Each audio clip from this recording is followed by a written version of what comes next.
They said the workshop was not his anymore. They said the tools belonged to the guild. They said his ideas were unsafe and unprofitable. They said he broke too many rules. So they expelled him. The workshop doors sealed with a final tone. The guild crest glowed red.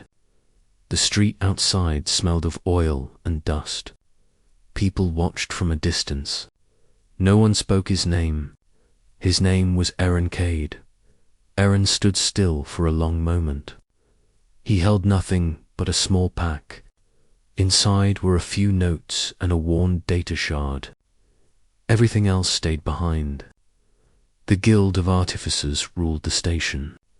They controlled power cores. They controlled shipyards. They decided which ideas lived. They decided which died. Aaron had once been one of their best. He designed engines that saved fuel. He repaired drives others abandoned. He solved problems without asking permission. That was the problem. The guild wanted predictable progress. They wanted patents and profit. They wanted fear to keep order. Aaron wanted understanding. He left the station that day. He took a shuttle to the edge docks. No one followed. They thought he was finished. They were wrong. Aaron rented a rusted cargo pod. It drifted near an old asteroid field. The field was tagged as dead space. No mining, no traffic, no interest. That was why he chose it. Inside the pod he rebuilt his life. He worked alone. He worked quietly. He worked every waking hour. He studied ancient schemes. He studied alien wrecks. He studied human mistakes. The data shard held fragments. They were not guild designs. They were older, much older. The fragments came from a lost expedition. A ship that never returned. A ship that found something no one understood. Aaron understood it. The secret was simple. Energy wanted to flow, not in straight lines, not in brute force, but in patterns. The guild forced energy to obey. Aaron listened instead. He built without a hull at first. Just a core, a heart of layered fields. It hummed softly when it woke. Months passed, then years. Rumors spread in the outer lanes. Ships reported strange readings. Sensors failed. Stars bent light in odd ways. The guild dismissed it. They always did. Then the rare ship appeared. It emerged near the central station. No jump flare. No warning. It simply was there. Traffic froze. Defense grids spun up. Weapons locked. The ship did not respond. It was small, sleek, unlike any known class. Its surface looked alive. Not organic, but responsive. Light rippled across it like calm water. Guildmasters rushed to command. They demanded scans. They demanded answers.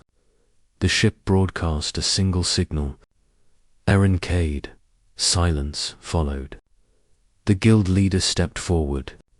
His voice was tight. He ordered Aaron to surrender. He cited law.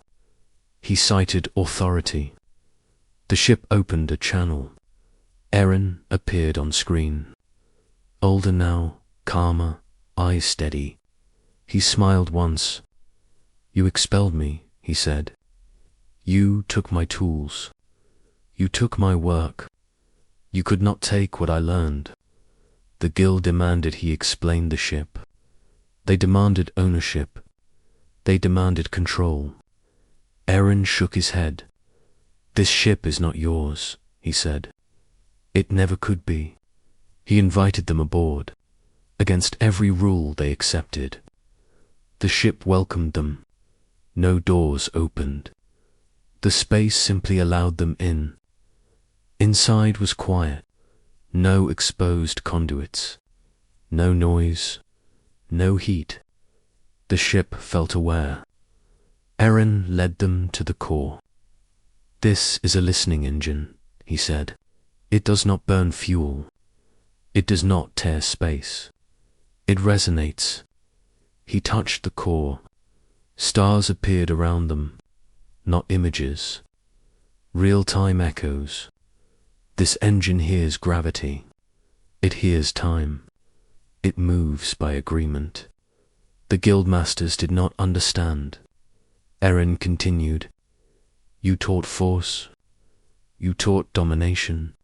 I learned harmony." He showed them data, proof of efficiency beyond limits, proof of safe jumps without strain, proof of travel without damage. The guild leader grew pale. "This would end us," he said. "No," Eren replied. "It would free you." They refused.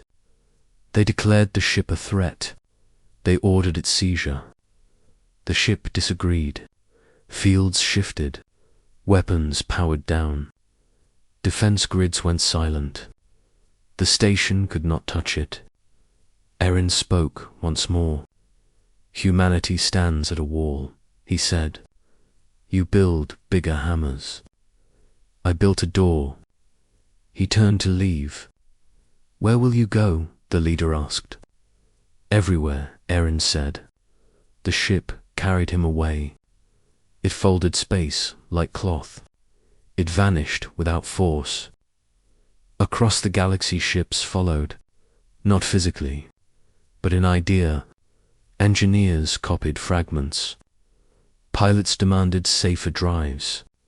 Colonies broke guild control. The guild fell within a decade. Eren never returned to claim credit. He never founded an empire. He never ruled. He taught.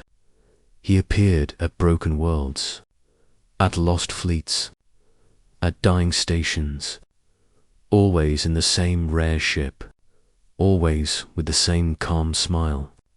Humans learned fast. That was their strength. They stopped shouting at the universe. They started listening, and the universe answered. That was the secret.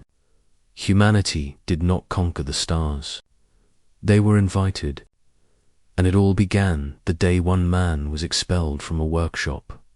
Asterisk.